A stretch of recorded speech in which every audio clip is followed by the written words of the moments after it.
Yo, if you're starting a t-shirt business, don't make this same mistake I did. What's happening, everybody? Boy Big Brando, and today we're going to be talking all about trying to please everybody. The first thing you have to remember is you cannot please everybody. And if you're anything like myself, you probably fell into this trap before, or you're going through this same exact situation now. Early on in my t-shirt making career, I was trying to be a people pleaser. I wanted to make sure I was catering to everybody because I viewed everybody as potential customers. So if one person said, hey, you should make that t-shirt in red and white, guess what? I'm going back home and I'm pressing up some red and white t-shirts. Even though I don't know a lot of people that wear red and white,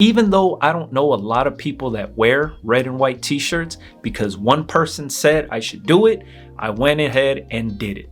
I valued a lot of people's opinions because I felt like the customers were telling me what they wanted, so I made the stuff and nobody bought it. And in return, I wasted a ton of money, I wasted a ton of time doing this. Nowadays, I only make things that I like. I only make things that I feel confident in, and I only release stuff to a target audience of like-minded people. So if I only do a t-shirt that's black with white print and one person says, hey, you should do a red shirt with white print, I basically ignore it. I mean, I entertain it in their face, and a lot of times I'll tell them, oh, you know what, I probably won't do that because not a lot of people wear red and white. And that person's gonna say, well, I do. And I just respond with, you're not everybody. You might like that, but the masses don't like that. So it would be a bad business move for me to invest in red and white t-shirts when only one person's gonna buy it versus 250 people buying black and white t-shirts. It might sound harsh up front, but at the end of the day, you're the one spending the money, spending the time on creating all of your t-shirts. The person giving you that advice and saying, hey, you should do this, has no investment within your business. They're not taking a risk. You're taking all the risk on their idea. So it's up to you to pinpoint a dumbass idea. But early on, I was always trying to please everybody because I viewed everybody as a potential customer, and that was my ultimate downfall. When I really got the wake-up calls, when I used to run Gardena Originals, I used to sell this hat that had the Gardena Originals logo G that was created by the homie Raw Tunes, and I embroidered that on a hat. Well, I didn't do the embroidery. The homies at Bengar, who used to do my embroidery, is the one that banged those hats out. So I used to sell black hat with white lettering. I used to sell green hats with white lettering. It wasn't until a lot of people were like, you know what you should do? You should make a black hat with a pink bill and a pink G for the girls. And then some other people were like, you should get the red hats with the black bill and do a black G. And I started to entertain all this stuff. But since I was going through an embroidery shop, there was minimums that I had to meet. So now if I wanted to do pink stitching, I had to do 12 hats that were gonna get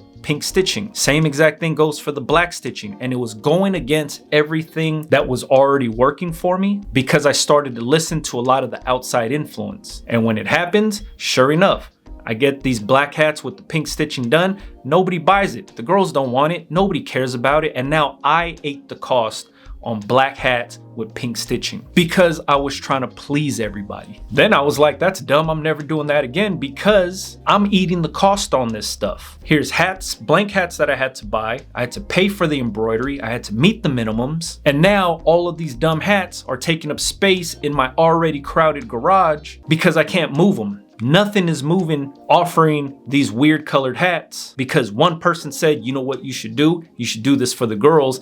I thought it was a good idea. Come to find out, the girls were just buying the black and white hats. They didn't care about no damn pink hats. So nowadays, when somebody comes to me with some genius idea, or they have business advice for me, or they have a recommendation for me, if I don't believe in it, I don't act on it. I have to 1000% down in my bones believe in something before I invest my time and my own money into it. If there's a little sliver of doubt anywhere within that conversation, I tune it out. Like I said, I entertain it, but I let them know right away I'm not going to be doing it. And the conversation always goes like this. Hey, give me $500 and I'll bring your idea to life.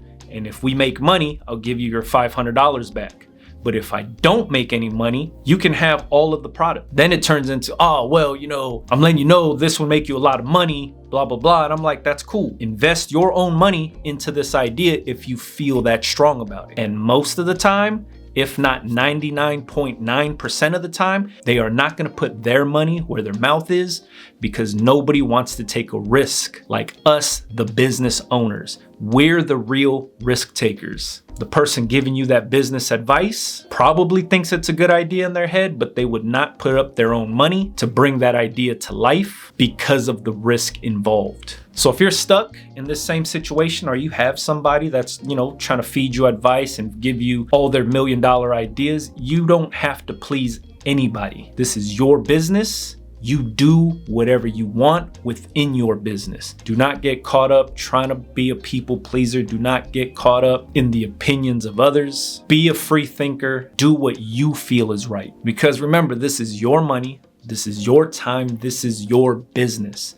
Nobody else's. And if you know deep in your gut you don't want to do no pink hats, do not do no pink hats. I'll tell you firsthand, them shits don't move. Black hats with pink stitching, worst decision ever. If you're going through this situation right now, please let me know in the comments. If you have any questions, leave it in the comments for me. It's always easier to ask all your questions in the comments. I see them faster, I respond quicker. Whenever I open up the YouTube Studio app, that's the first thing I do is check the comments. DMs, private messages, emails, stuff like that, I don't see, I don't get to. All the action is in the comments. If you wanted to, you could follow me on Instagram, BigBrando.TV, and you could ask questions in the comments there also. That's also where you can see what my day-to-day looks like in the store, in the shop, pressing shirts, mini tutorials, all that good stuff can be found on there, TikTok, YouTube Shorts, all right? Catch you guys on the next one, man. Yeah.